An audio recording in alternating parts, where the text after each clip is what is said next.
தேவன் தைரியம் உள்ளவர்களின் தேவன். எப்ப தேவன் உன் கண்ணுக்கு தெரிவார் தெரியுமா? நீ வாழ்க்கையில துணிச்சலா தைரியமா சில முடிவுகளை எடுக்கும் பொழுதுதான் கர்த்தர் முன்னாடி தோன்றும். கிருபாசன தண்டையில நெருங்கி சேருகிற தைரியம் எதனாலே உண்டானது என்றால், தேவன் அன்பானவர் என்பதை சிங்காசனத்தை விட்டு இறங்கி சிலுவைக்கு வந்து மரித்து, மகனே நீ கிட்ட வா, நான் உன் மேல அவ்வளவு அன்பா இருக்கிறேன் அப்படின்னு ஆண்டவர் அந்த வழியை திறந்து காண்பித்ததுனால அவருக்கு என்ன கெப்பாசிட்டி இருக்கு, உன்னை கொண்டு அவரால் என்ன செய்ய முடியும் அப்படின்றத வச்சுதான் தேவன் உன்னை பார்க்கிறாரு. ஜெபம் ஒரு ஆயுதமாய் யாபேஸ் தன்னுடைய கரங்கள்ல அவன் எடுத்தான். ஏன்னா அவனுக்கு தெரிஞ்சிருக்குது, இந்த ஜெபம் என் வாழ்க்கையை மாற்றம்னு சொல்லி, இந்த ஜெபம் என் கண்ணீரை மாற்றம்னு சொல்லி, இந்த ஜெபம் என் சகோதரர்களுக்கு மத்தியில் ஒரு அந்தஸ்தை கொடுக்கும். என்னுடைய பிறப்பு எவ்வளவு வருத்தத்தோடு இருந்தாலும் என்னோட வாழ்க்கை அது ஆசீர்வாதமாக மாறும் இந்த ஜெபத்தினால என்பதை இவன் அறிந்திருந்தான். கவனிங்க, இவன் யார்கிட்ட ஜெபம் பண்றான்னா, ஜெபத்தின் மாதிரி என்னன்னா, அங்க பாருங்க, இஸ்ரவேலின் தேவனை நோக்கி. ஜெபம் அப்படின்னு சொன்ன உடனே நல்லா கவனிங்க, சில ஆட்கள் என்ன பண்ணுவாங்கன்னா, ஜெபம் ரொம்ப முக்கியம் பிரதர், அதனால நான் லெட்டர் எழுதுறேன்.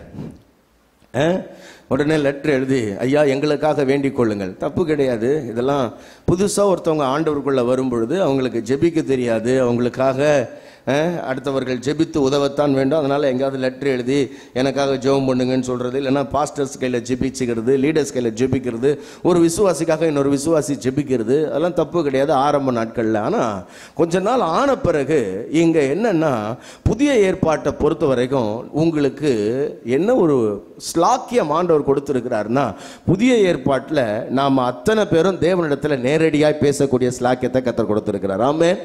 அல்லேலூயா. பழைய ஏற்பாட்டில் அப்படி கிடையாது. பழைய ஏற்பாட்டில் என்ன பண்ணணும்னா, உங்களுக்காக நீங்கள் பலி செலுத்தவே முடியாது, உங்களுக்காக ஒரு ஆசாரியன் தான் பலி செலுத்த முடியும். உங்களோட விண்ணப்பங்கள் எல்லாம் கொண்டு வந்து ஆசாரியன் கிட்ட சொல்லி, ஆசாரியன் கையில் உங்கள் பலியை கொடுத்தீங்கன்னா ஆசாரியன் தான் பலி செலுத்தி உங்களோட விண்ணப்பங்களை கொண்டு போய் தேவ சமூகத்தில் கொண்டு போனோம். ஆனால் புதிய ஏற்பாட்டில் கர்த்தர் எப்படிப்பட்ட ஆசீர்வாதத்தை கொடுத்தாருன்னா, நம்மை ராஜாக்களாய் ஆசாரியர்களாய் கர்த்தர் மாற்றிட்டார். ஆகவே கவனிங்க, அவருடைய சரீரமாகிய திரையை படியினாலே இன்றைக்கு நீங்களும் நானும் தேவனுடைய சமூகத்தில் சேரக்கூடிய விசேஷித்த ஸ்லாக்கியத்தை பெற்றிருக்கிறோம். ஆமென் சொல்லுங்க. அதனால உங்களுக்காக நீங்களே ஜெபிக்கலாம். கர்த்தருக்கு மகிமை உண்டாவதாக. ஆமென் சொல்லுங்க. எனக்காக யாராவது ஒருத்தர் ஜெபம் பண்ணுவாங்கன்னு நீங்க தூங்கிட்டு இருக்க கூடாது. லெட்டர் எழுதிட்டு ஃபோன் பண்ணி சொல்லிட்டு, பிரதர் எனக்கு இந்தந்த காரியத்துக்கெல்லாம் நீங்க ஜெபம் பண்ணுங்க பிரதர், ஸ்தோத்திரம் பிரதர் அப்படின்னு சொல்லிட்டு ஃபோன் பண்ணி, சில ஆட்கள் பாருங்க ஃபோன் பண்ணி சொல்லிட்டு இவன் தூங்குவான்.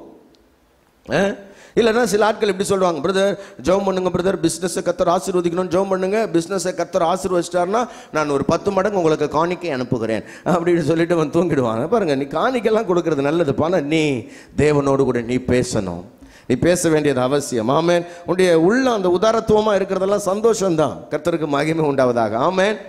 ஆமாம். ஆனால் அதை விட ஆண்டவர் என்ன எதிர்பார்க்குறாருன்னா, நீ கொடுக்குற அந்த 10 மடங்கு 10% காணிக்கையை விட கர்த்தர் என்ன விரும்புகிறாருன்னா, நீ உன்னை விரும்புகிறார். பக்கத்தில் கைப்பிடி சொல்லுங்க, ஆண்டவர் உன்னுடையதே அல்லப்பா, உன்னை நேசிக்கிறார். சொல்லுங்க, ஆண்டவர் உங்ககிட்ட இருக்கிற பொருள்களை நேசிக்கல, உன்னை நேசிக்கிறார். ஆண்டவருக்கு நீ கொடுக்குற பொருளை விட நீ ரொம்ப முக்கியம். பக்கத்தில் கைப்பிடிச்சு நல்லா குலுக்கி சொல்லுங்க, நீ கொடுக்குற பணத்தை விட, நீ கொடுக்குற காணிக்கையை விட ஆண்டவருக்கு உன் மேலே அதிக பிரியம். நீ அவரோட பேசணும்னு விரும்புறாரு, நீ அவரோட உறவாடணும்னு விரும்புறாரு. ஆண்டவர் உறவின் தேவன். ஆமென் சொல்லுங்க பார்க்கலாம். நீ அவரை ஹானர் பண்ணணும், நீ அவருடைய முகத்தை பார்க்கணும், நீ அவருடைய சமூகத்தில் காத்திருக்கணும்ன்றதுல கர்த்தர் அதிக விருப்பமா இருக்கிறாரு. ஆமென் சொல்ல மாட்டீங்களே? ஆகவே அருமையான தேவனுடைய பிள்ளைகளே, நீங்க கொடுக்கிற எந்த காணிக்கையை விட கர்த்தருக்கு நீங்க முக்கியம். ஆகவே தேவ சமூகத்தில் நீங்க கொஞ்ச நேரம் முழங்கால் படியிட வேண்டியது அவசியம். உங்களுக்காக எந்த ஊழியக்காரரும் ஜெபிப்பதை விட, எந்த லீடர்ஸும் உங்களுக்காக ஜெபிக்கிறதை விட, நீங்களே போய் ஆண்டவருடைய சமூகத்தில், அப்பா நான் வந்திருக்கிறேன் உங்க சமூகத்தில் உங்களை பார்க்க, உங்க சத்தத்தை கேட்க, என் இருதயத்தை உங்க சமூகத்தில் ஊற்ற நான் வந்திருக்கிறேன்னு நீங்க இப்போ ஆண்டவருடைய சமூகத்தில் நிற்கிறது அவருக்கு பிரியம். ஆமென். ஆமாம். கவனிங்க, இவன் ஆண்டவருடைய சமூகத்துக்கு வந்து இஸ்ரவேலின் தேவனாகிய கர்த்தரை நோக்கி அப்படின்னா அவனுக்கு எங்கே ஜெபிக்கணும்னு தெரிஞ்சிருக்கு, கர்த்தர்கிட்ட வந்து ஜெபிக்கணும்னு அவனுக்கு தெரிஞ்சிருக்கு. ஆமென் சொல்லுங்க பார்க்கலாம். நம்முடைய ஆண்டவருக்கு பேர் என்ன தெரியுமா? ஆண்டவருக்கு பேர் பல பேர்கள் இருக்குது. அதில் ஒன்று ஜெபத்தை கேட்பவர் அப்படின்னு அவருக்கு பேர். அவருக்கு பேர் என்னதுங்க? சொல்லுங்க, சொல்லுங்க, எல்லாரும் சொல்லுங்க. ஜெபத்தை கேட்பவர், ஜெபத்தை கேட்பவரே. ஆமென். எல்லாம் சத்தமா சொல்லுங்க, ஜெபத்தை கேட்பவரே, ஜெபத்தை கேட்பவரே.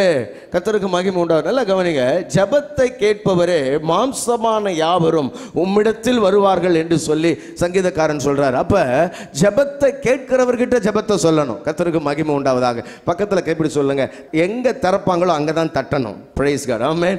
திறக்கிற இடத்துல தான் தட்டணும். சொல்லுங்க, கிடைக்கிற இடத்துல தான் தேடணும். பக்கத்துல கையை பிடிச்சு சொல்லுங்க, எங்க திறப்பாங்களோ அங்கதான் தட்டணும். சொல்லுங்க, எந்த கதவுகள் உனக்காக திறக்கப்படுமோ, யார் உனக்கு செவி கொடுப்பார்களோ அங்கத்தான் கேட்கணும். எங்க உனக்கு கிடைக்குமோ அங்கதான் தேடணும். கிடைக்காத இடத்துல தேடாதையா, திறக்காத இடத்தினுடைய கதவுகளை தட்டாத.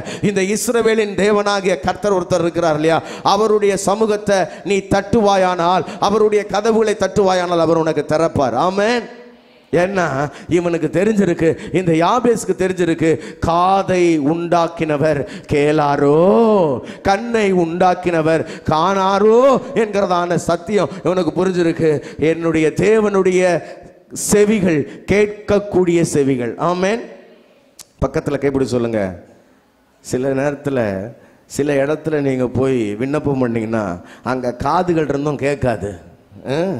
சில இடங்களுக்கெல்லாம் போய் நீங்கள் கூப்பிட்டீங்கன்னா அங்கே கண்கள் இருந்தும் என்ன பண்ணாது, பார்க்காது. ஆனால் இங்கே வேதம் என்ன சொல்லுதுன்னா, இந்த தேவன் காதுகளை உண்டாக்கினவர், கேட்கிறவர். ஆமென். கேட்கிற ஒரு தெய்வம். நீ பேசுகிற சத்தத்தை அவர் கேட்கிறார், உன்னுடைய கண்ணீரை காண்கிறார், உன்னுடைய உள்ளத்தின் வேதனைகளை அவர் உணர்ந்திருக்கிறார். அப்படிப்பட்ட தேவனிடத்தில் வந்து இவன் என்ன பண்றானா, ஜெபிக்கிறான். அங்கே ரொம்ப முக்கியமான வார்த்தை, இஸ்ரவேலின் தேவனாகிய, சொல்லுங்க, இஸ்ரவேலின் தேவனை நோக்கி.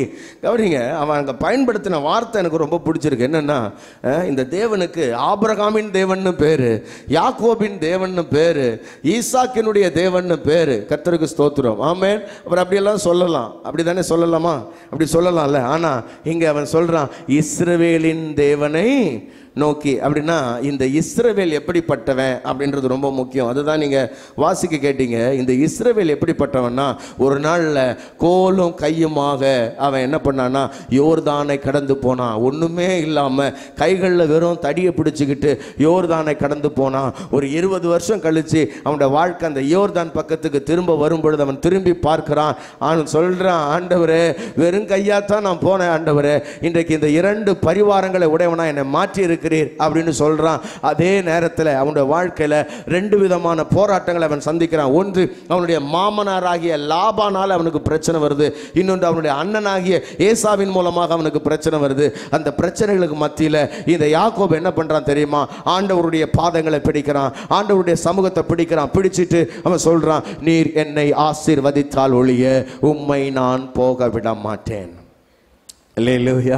நீர் என்னை ஆசீர்வதித்தால் ஒழிய நான் உம்மை போக விட மாட்டேன். அப்படியானால் ஆண்டவரோடு போராடி, ஆண்டவரோடு யுத்தம் பண்ணி, ஆண்டவரிடத்தில் கெஞ்சி, ஆண்டவரிடத்தில் கண்ணீர் விட்டு அழுது தன்னுடைய வாழ்க்கையில் ஆசீர்வாதத்தை பெற்றுக்கொண்டு யாக்கோபாய் இருந்து இஸ்ரவேலாய் மாறின அந்த இஸ்ரவேலின் தேவனை நோக்கி. ஆமென் சொல்லுங்க பார்க்கலாம். அப்படின்னா இஸ்ரவேலின் தேவன் அவன் அங்கே மென்ஷன் பண்ணுறது காரணம் என்னன்னா, அவனுடைய வாழ்க்கையில் ஜெபம்னா சாதாரணமான ஜெபம் கிடையாது, போராடி ஜெபிக்கிற ஜெபம். எப்படி ஜெபிக்கிற ஜெபம்? போராடி. யாக்கோபா இருந்தவன் இஸ்ரவேலா மாறினது சாதாரணமான விஷயம் இல்லைங்க. யாக்கோபா இருந்தவன் இஸ்ரவேலா மாறினது போராடி ஜெபித்ததுனால. ஆமென் சொல்லுங்க பார்க்கலாம். பக்கத்தில் கைப்பிடி சொல்லுங்க, யாக்கோபு இஸ்ரவேலா மாறினது யாப்போக்கு ஆற்றங்கரையில் ஆண்டவருடைய பாதங்களை பிடித்து கொண்டு, ஆண்டவரே, நீர் என்னை ஆசீர்வதிக்காவிட்டால் நான் பிழைக்க முடியாது, நீர் என்னை ஆசீர்வதிக்காவிட்டால் எனக்கு நான் பெற்றிருக்கிற இந்த 2 பரிவாரங்களும் நிலைக்காது, ஆகவே நீர் என்னை ஆசீர்வதித்து தான் ஆகணும். என் அண்ணனாகிய ஏசாவுடைய கண்களில் எனக்கு தயவு கிடைத்து தான் ஆகணும். அப்படி தயவு கிடைக்கணும்னா நீர் என்னை ஆசீர்வதிக்கணும்னு ஒரு நாள் அவன் ஆண்டவரை பிடிச்சு போராடினான். அப்படி போராடிய அந்த போராட்டம் அவனை, யாக்கோபா இருந்தவனை இஸ்ரவேலாய் மாற்றிற்று. ஆமென் சொல்லுங்க பார்க்கலாம். பக்கத்தில் கைப்பிடி சொல்லுங்க, ஒரு போராட்ட குணம் உனக்கு வரட்டும். இந்த இடத்துல போராடணும். போராட்ட குணம் எங்கே வேணும் தெரியுமா? ஒரு நல்ல ஃபைட்டராக எங்கே மாறணும் தெரியுமா? உங்களுடைய ஜப அறையில் மாறணும். உங்களுடைய முழங்கால்களில் போராடணும். நீங்கள் கண்ணீர் சிந்தி கதறி அழுது கெஞ்சி கூப்பாடு போட்டு என்ன பண்ணுவீங்களோ ஆண்டவருடைய சமூகத்தில், ஆனால் போராடி ஜெபித்து ஆண்டவர் என் வாழ்க்கையை மாற்றும் வரையில் என் மேலே ஒரு அடையாளம் இருக்கப்பா, என் மேலே ஒரு லேபிள் இருக்க, நான் ஒரு ஏமாத்துக்காரன்னு எனக்கு பேர் இருக்க, இந்த பேர் மாறணும், நான் இஸ்ரவேலா மாறணும், தேவனால் ஆசீர்வதிக்கப்பட்டவனா மாறணும்னு சொல்லி அவன் ஜெபித்தான். அந்த ஜெபத்தை கர்த்தர் கேட்டு அவனுடைய நாமத்தை இனி உன் பேர் யாக்கோபு என்று எண்ணப்படாமல் இஸ்ரவேல் என்று எண்ணப்படும்னு சொல்லி தேவன் அவன் ஜெபத்தை கேட்டு அவன் மேல இருந்த அந்த லேபிளை மாற்றினார். ஆமென் சொல்லுங்க பார்க்கலாம். அல்லேலூயா. ஆமா, உலகம் அவனுக்கு கொடுத்த பெயரை, சுபாவம் அவனுக்கு கொடுத்த பெயரை தேவன் மாற்றி இனி நீ இஸ்ரவேல் என்று எண்ணப்படுவார். உன் சுபாவம் ஒருவேளை எல்லாரையும் ஏமாத்துற, பித்தலாட்டம் பண்ணி ஃப்ராடுத்தனம் பண்ணி ஏமாத்துற சுபாவமாக இருக்கலாம், ஆனால் இனி என்னால் நீ ஆசீர்வதிக்கப்பட்டவன் என்று எண்ணப்படுவாய். ஆமென், ஸ்தோத்திரம். சுபாவங்களே மாறுது ஜெபத்தினால. பக்கத்தில் எப்படி சொல்லுங்க, ஜெபம் பண்ணால் சுபாவமும் மாறும். ஆமென். என் குணத்தை மாற்றிக்கவே முடியல பிரதர், நல்லா ஜெபம் பண்ண குணம் மாறும். Praise God. ஜெபிக்க ஜெபிக்க சுபாவங்கள் மாறும், ஜெபிக்க ஜெபிக்க காரியங்கள் மாறும், ஜெபிக்க ஜெபிக்க எதிர்ப்புகள் மாறும், ஜெபிக்க ஜெபிக்க தேவைகள் எல்லாம் சந்திக்கப்படும். ஆமென். கர்த்தர் உன் வாழ்க்கையை தலைகளாய் மாற்றி போட அவர் வல்லவராய் இருக்கிறார். கவனிங்க, இந்த இஸ்ரவேலின் தேவனை இந்த யாபேஸ் எப்படி கண்டுபிடிச்சான்னு தெரியல, ஆனால் சரியா பிடிச்சிருக்கான். இந்த இஸ்ரவேலின் தேவன் தான் என் வாழ்க்கையை மாற்ற சரியானவர். அல்லேலூயா. ஆகவே இவரோட நான் போராட போறேன்னு சொல்லி அவன் வாழ்க்கையில் எத்தனை வருஷம் போராடினான்னு தெரியல, எவ்வளவு காலம் அவன் ஜெபித்தான் தெரியல, ஆனால் அவன் ஜெபித்தான், கர்த்தர் கொடுத்தார். அல்லேலூயா. பக்கத்தில் கைப்பிடி சொல்லுங்க, கொஞ்சம் ஃபைட் பண்ணுறதுக்கு தயாராகு. ஆமென். கொஞ்சம் ஃபைட் பண்ணுறதுக்கு தயாராகு. உன்னுடைய முழங்கால்களை கொஞ்சம் தயார்படுத்து. ஆமென் சொல்லுங்க பார்க்கலாம். இது ஒரு யுத்த களம் மாதிரி. இறங்கி ஆண்டோடைய சமூகத்தில் போராடி ஆசீர்வாதத்தை பெற்றுக்கொள்ள நாம் ஆயத்தமுள்ளவர்களாக இருக்க வேண்டியது அவசியம். ஆமென். அல்லேலூயா. ஆமாம், வேதம் சொல்லுகிறது, அவரை நீங்கள் அமர்ந்திருக்க விடாதிருங்கள். அவர் நீங்கள் என்ன பண்ணாதீங்க, அமர்ந்திருக்க விடாதிருங்கள். அப்படின்னா தேவன் இறங்கி கிரியை செய்கிற வரைக்கும் நீங்க ஆண்டவருடைய சமூகத்தில் உங்களோட விண்ணப்பங்களை ஏறெடுத்து கொண்டே இருங்க. சொல்லிட்டு செஞ்சா செய்யட்டும், செய்யலைன்னா பரவாயில்ல, விதி விட்ட வழி அப்படி இல்லை. ஆண்டவரே இதை நீர் செய்வீர், இதை செய்வது உமக்கு சித்தம், நான் கேட்குற காரியம் உமக்கு விருப்பம், இதை நீர் செய்யத்தான் வேண்டும். ஆமென். அப்படி நீங்கள் செய்யுங்கப்பா, என்னை மாற்றுங்க, நான் என்னை தாழ்த்துக்கிறேன், என்னை இதிலெல்லாம் உருவாக்கணும்னு நினைக்கிறீங்க, அதெல்லாம் உருவாக்குங்க, ஆனால் எனக்கு வேண்டியது ஆசீர்வாதம். உங்களுடைய ஆசீர்வாதத்தை பெறாமல் நான் விடமாட்டேன்னு ஆசீர்வாதத்தை பெறுகிற வரைக்கும் போராடி ஜெபிக்கிற ஒரு யாபேசாய் நீங்கள் இருக்க வேண்டியது அவசியம். ஆமென். மூன்றாவது அவன் கேட்குறான், 4 காரியத்தை கேட்குறான். கவனிங்க, அவன் என்ன ஜெபிக்கிறான்னா, ஆண்டவரே என்னை ஆசீர்வதியும், என்ன பண்ணுங்க, ஆசீர்வதிங்க, நீர் என்னை ஆசீர்வதித்து. எத்தனை பேர் அப்படி விரும்புகிறீங்க? கர்த்தர் என்னை ஆசீர்வதிக்கணும். ஆமென் சொல்லுங்க பார்க்கலாம். கர்த்தர் என்னை ஆசீர்வதிக்கணும் விரும்புகிறவங்க ஆமென் சொல்லுங்க. ஆமாம், கர்த்தர் உங்களை ஆசீர்வதிச்சார்னா அந்த ஆசீர்வாதத்துக்குள்ள பரிபூர்ண நன்மைகள் உண்டாயிருக்கிறது. கர்த்தர் ஒருத்தனை ஆசீர்வதிச்சிட்டார்னா அந்த ஆசீர்வாதத்துக்குள்ள எல்லாம் அடங்கிடுது. ஆமாம், உங்களுக்கு என்னென்னலாம் நன்மைகள் வேணுமோ அந்த நன்மைகள் எல்லாம் அந்த ஆசீர்வாதத்தில் இருக்குது. இன்னும் சொல்ல போனால் ஆண்டவர் உங்களை ஆசீர்வதிச்சிட்டா அதில் வேதனையே இருக்காது. தேவன் ஆசீர்வாதத்தை கொடுக்கும் பொழுது அதில் உங்களுக்கு என்ன இருக்காதுன்னா வேதனை இருக்காது. அருமையான தேவனுடைய பிள்ளைகளை, கர்த்தரின் ஆசீர்வாதம் ஒரு மனுஷனுக்கு ஐஸ்வர்யத்தை தரும். அவர் அதனோட என்ன பண்ண மாட்டார், வேதனையை கூட்ட மாட்டார். அப்போ கர்த்தர் உங்களை ஆசீர்வதிக்க சித்தமாக இருக்கிறார். அவர் ஆசீர்வதிச்சுட்டு வேதனையே இல்லாத நன்மைகளால் கர்த்தர் உங்களை நிரப்புவார். அப்போ யாபேஸ் ஜெபிக்கிறான், ஆண்டவரே என்னை ஆசீர்வதியும், என்னை நீர் ஆசீர்வதியும்ப்பா. எப்படி ஒரு வாஞ்சையான ஜெபம். ஆமென். ஆமாம், ஆண்டவருடைய சமூகத்தில் வந்து நிற்கும் போது, ஆண்டவரே என்னை ஆசீர்வதியும், உங்கள் ஆசீர்வாதம் வேணும் ஆண்டவரே, உங்கள் ஆசீர்வாதம் இல்லாமல் என்னால் ஒன்றும் செய்ய முடியாது. கவனிங்க, அப்படி அவன் ஜெபிக்கிறான். அப்படி ஜெபிச்சுட்டு அடுத்த வார்த்தையில் என் எல்லைகளை சொல்லுங்க, நீங்கள் சொல்லுங்க பார்க்கலாம் எல்லாரும், என் எல்லைகளை.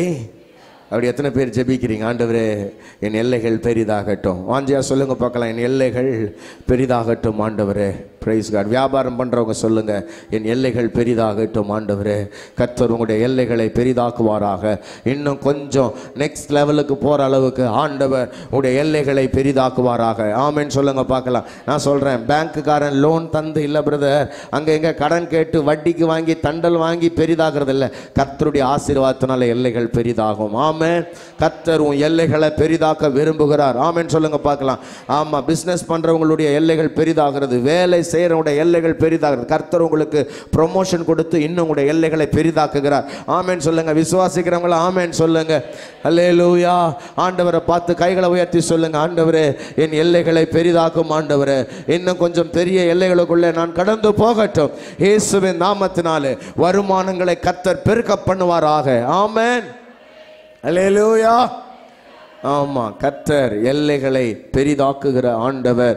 அவன் விரும்புகிறான், ஆண்டவர் என் எல்லைகள் பெரிதாகட்டும். சில ஆட்கள் பாருங்க, நம்ம ஆட்கள்லாம் ரொம்ப பரிசுத்தவான்கள்லாம் இருக்கிறான். எப்படின்னா, ஆண்டவரே எல்லையை பெரிதாக்குனா கூட இவன் வேணான்னு சொல்லிடுவான். வேணாம் ஆண்டவரே.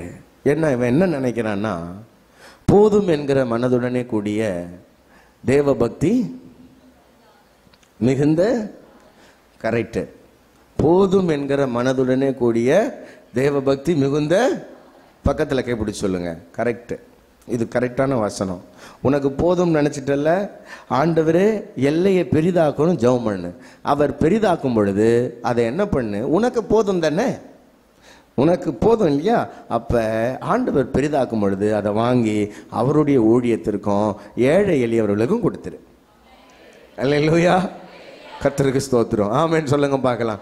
உன்னுடைய எளிமையை கர்த்தர் அங்கீகரிக்கிறார், உன்னுடைய தாழ்மையை கர்த்தர் ஆசீர்வதிக்கிறார். அப்ப போதும் என்கிற மனம் உனக்கு இருக்கிறதுக்காக ஆண்டவருக்கு ரொம்ப சந்தோஷம். ஆனா தேவன் ஆசீர்வதிக்கும் பொழுது அதை வாங்கிக்க. அவர் உன் எல்லைகளை பெரிதாக்கும் பொழுது வாங்கிட்டு தொடர்ந்து உனக்கு போதும் நீ நினைச்சத போதும்னு வச்சுக்கிட்டு மீதியெல்லாம் அவருடைய ராஜ்யத்தின் விஸ்தரிப்புக்காக கொடுத்துரு. நம்மளை போல இந்த தேசத்தில் எவ்வளோ மக்கள் கஷ்டப்படுறாங்க, இல்லாத ஏழை எளிய மக்கள்லாம் இருக்காங்க. அவங்க வாழ்க்கை தரம் மேம்படுவதற்காக மற்றதெல்லாம் கொடுத்துரு. ஆமென் சொல்லுங்க பார்க்கலாம். பக்கத்தில் கைப்பிடி சொல்லுங்க, அவர் உன் எல்லைகளை பெரிதாக்குறதுக்கு கொஞ்சம் நீ விரும்பு. ஆமென். ஆமா, அல்லேலூயா. அப்படி ஜெபம் கூட அப்படி பண்ணலாம். ஆண்டவரே என் எல்லை கொஞ்சம் பெரிதாகுமானால் நான் இன்னும் கொஞ்சம் விஸ்தாரமா தேவனுடைய ராஜ்யத்திற்காக நான் விதைப்பேன். ஆண்டவரே ஏழை எளிய மக்களை அவருடைய வாழ்க்கை மேம்படுவதற்கு என்னாலான உதவிகளை நான் செய்ய முடியும். ஆண்டவரே என் எல்லைகளை பெரிதாக்கும் ஆண்டவரேன்னு சொல்லுங்க. ஆமென் சொல்லுங்க பார்க்கலாம். அல்லேலூயா. ஆமா, பக்கத்துல கைப்பிடி சொல்லுங்க, இந்த வருஷத்துல உன் எல்லைகளை கர்த்தர் விஸ்தாரமாக்க வேண்டும் என்று விரும்பு. அதுக்காக ஜெபம் பண்ணு. எல்லைகள் பெரிதாக்க வேண்டும் என்று ஜெபம் பண்ணு. ஆமென் சொல்லுங்க பார்க்கலாம். எல்லைகளை பெரிதாக்கும் ஆண்டவரே. அல்லேலூயா. ஆமாம், எல்லா ஆண்கள்லாம் ஜெபம் பண்ணணும். ஆண்டவரே என் பிஸ்னஸ் பெருகட்டும், என் கைகளின் பிரயாசங்களை கர்த்தர் ஆசீர்வதித்து அதில் ஒரு பெருக்கத்தை நான் பார்க்கணும். என் எல்லைகள் இந்த 2020 முடியும் பொழுது பெருகி இருக்கணும் ஆண்டவரே. அல்லேலூயா. Praise God. அதுக்காக ஒரு நல்ல ஜெபத்தை நீங்கள் ஏறெடுக்கணும். மூன்றாவதாக, உம்முடைய கரம் என்னோட இருந்து. ஜெபிக்கிற ஜெபத்தை பாருங்க, உங்கள் கரம் என் கூட இருக்கட்டும்பா. ஏன் ஆண்டோடைய கரம் கூட இருக்கணும்னா, 2 காரியத்துக்காக ஆண்டவருடைய கரம் கூட இருக்கணும். ஒன்று, ஆண்டவருடைய கரம் உங்கள் கூட இருக்கும் பொழுது நீங்கள் செய்கிற எல்லா கிரியைகள்லேயும் கர்த்தர் ஆசீர்வாதத்தை கட்டளையிடுவார். Praise God. ஆமென். ஆமாம், நீங்கள் செய்கிறது எல்லாம் வாய்க்கும். ஆண்டவருடைய கரம் உங்கள் கூட இருக்கும் பொழுது நீங்கள் செய்கிறது எல்லாம் வாய்க்கும். நீங்கள் உதாரணத்துக்கு மோசேயை நீங்கள் பார்த்தீங்கன்னா, மோசே அவன் கையில் ஒரு கோல் இருந்தது. அவன் கையில் கோல் எடுத்து அவன் தண்ணி அடித்தா அந்த தண்ணி என்னவாயிடும்னா ரத்தமாயிடும். மோசே கோலை ஓங்கி தண்ணீரின் மேல் அடித்தான், தண்ணீர் ரத்தம் ஆயிட்டுன்னு இருக்கும். ஆனால் அந்த அதிகாரத்தினுடைய கடைசியில் நீங்க பார்க்கும் பொழுது, யாத்திராகமம் 7ஆம் அதிகாரம் கடைசி வசனம், கர்த்தர் நதியை அடித்து 7 நாள் ஆயிற்று. 7 நாள் ஆயிற்று. கவனிங்க, கர்த்தர் அடிச்சார்னு இருக்கு இல்லையா? ஆனா கர்த்தர் அங்க அடிக்கல. யார் அடிச்சான்னா, 20வது வசனம் நீங்க பார்க்கும்போது மோசே அடிச்சான். மோசே அடிச்சான்னு இங்க இருக்கு, அங்க பாத்தீங்கன்னா கர்த்தர் அடிச்சார் இருக்குது. அடிச்சது மோசையா கர்த்தரா? Price God. அல்லேலூயா. மோசையா கர்த்தரா அப்படின்னா, மோசையோட கூட இருந்து கர்த்தர் அடிச்சாரு. அல்லேலூயா. பாருங்க, அப்படின்னா கர்த்தருடைய கரம் இப்ப மோசையோட இருக்குது. மோசே செய்கிற காரியத்தை ஆண்டவர் என்ன பண்றாருங்க? ஆண்டவர் சக்சஸ் பண்றாரு. அல்லேலூயா. அதுதான் ரொம்ப முக்கியம். கர்த்தர்காரம் உங்க மேல இருந்ததுன்னா நீங்க எது செஞ்சாலும் அது வாய்க்கும். ஒரு ஊழியக்காரர் இப்படி சொன்னாரு, கோலியாத்த தாவீது எதனால வீழ்த்தினானா? கூழாங்கல்ல எடுத்து அவன் அடிச்சு அவன் என்ன ஆயிட்டானா, விழுந்துட்டானா. நான் அப்போ ஒரு ஊழியக்காரர் சொல்றாரு, அவன் கல் எடுத்து அடிச்சு தான் அவன் விழணும்னு அவசியம் கிடையாது, கொஞ்சம் மண்ணை தூக்கி போட்டுருந்தா கூட விழுந்திருப்பான் அவன். ஏன்னா மண்ணை தூக்கி போட்டிருந்தா கூட அவன் என்ன பண்ணியிருப்பான், விழுந்திருப்பான். ஏன்னா இவன் போறது, அவன் சொல்லிட்டு போறான் பாருங்க, நீ வந்து பட்டயத்தோட ஈட்டியோட வர்ற, நான் எதோட வரேன் தெரியுமா, நீ நிந்தித்த இஸ்ரவேலின் இராணுவங்களின் தேவனாகிய சேனைகளுடைய கர்த்தருடைய நாமத்தினால வர்றேன். அல்லேலூயா. அப்ப அவன் அப்படிப்பட்ட ஒரு வல்லமையான நாமத்துல வந்து கொஞ்சம் மண்ணள்ளி அவன் மேல போட்டிருந்தா கூட மண்ணு பட்டு கூட விழுந்து போயிட்டு இருப்பான் இந்த கோலியாத்து. மல்லாக்க போய் பட்டுன்னு விழுந்திருப்பான் பாருங்க. ஸ்தோத்திரம். வல்லமை கல்லுல இல்ல, கர்த்தர்ல இருக்குது.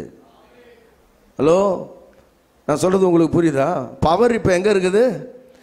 கல்லுல இல்ல, தாவீது அடிச்ச கல்லுல இல்ல, வல்லமை கர்த்தர்கிட்ட இருக்குது. அவருடைய நாமத்தில் இவன் எதை செஞ்சிருந்தாலும் அங்கே என்ன பண்ணியிருப்பான்னா கோலியாத்து விழுந்திருப்பான். அதனால தான் சொல்கிறேன், கர்த்தருடைய கரம் நம்மளோட இருக்கணும்.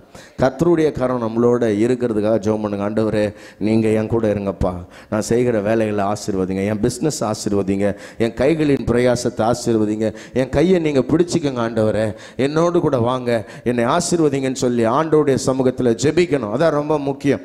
அப்போ கர்த்தருடைய கரம் அவனோட கூட இருந்து, நாலாவது அவன் ஜெபம் பண்றான், தீங்கு என்னை துக்கப்படுத்தாதபடி அதற்கு என்ன பண்ணுங்க, விலக்கி காத்து கொள்ளும். அப்ப கர்த்தர்காரன் கூட இருந்துச்சுன்னா நாலாவது என்ன நடக்கும்,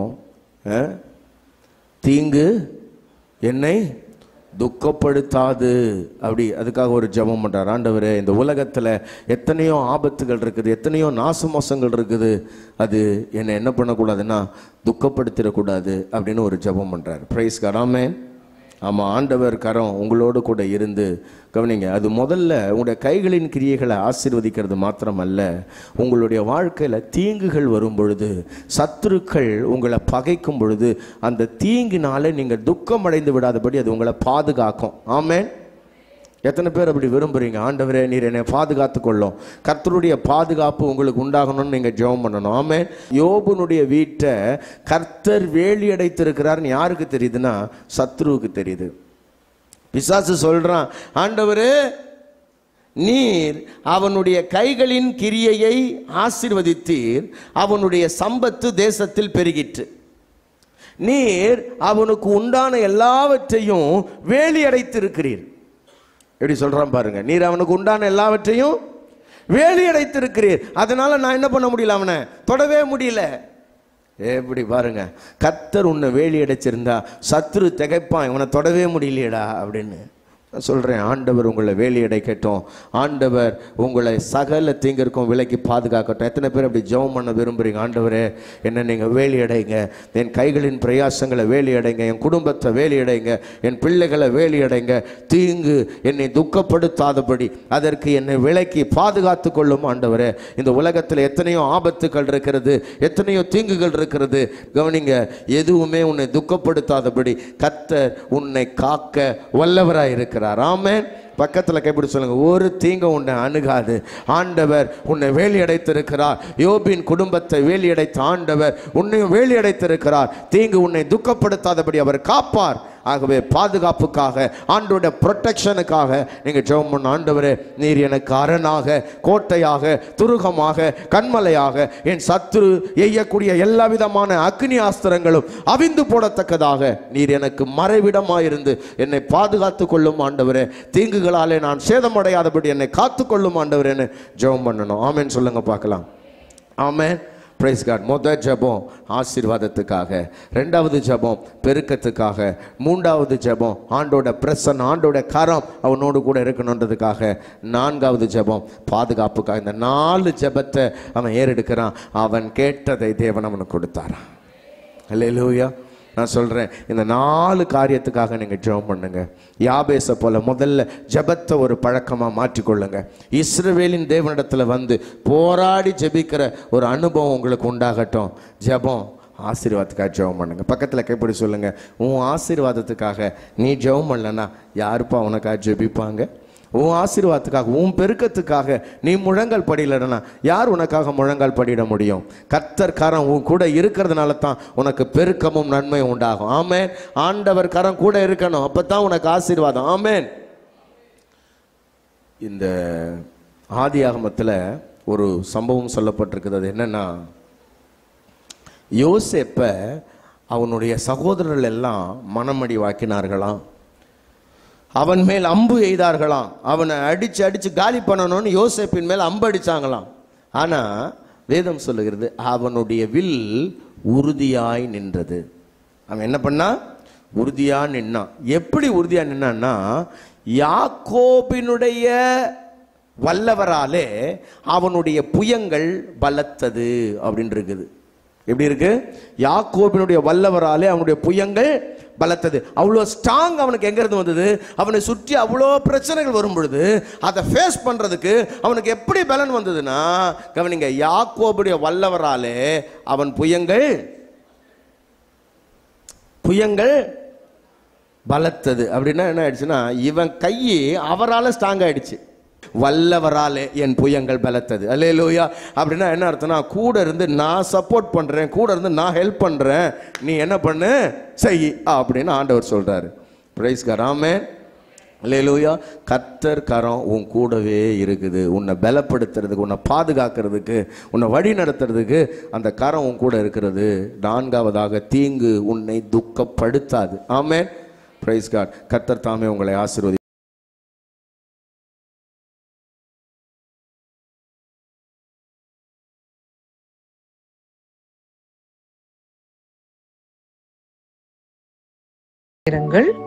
ஞாயிறு காலை 7 மணி, மாலை 6:30 மணி.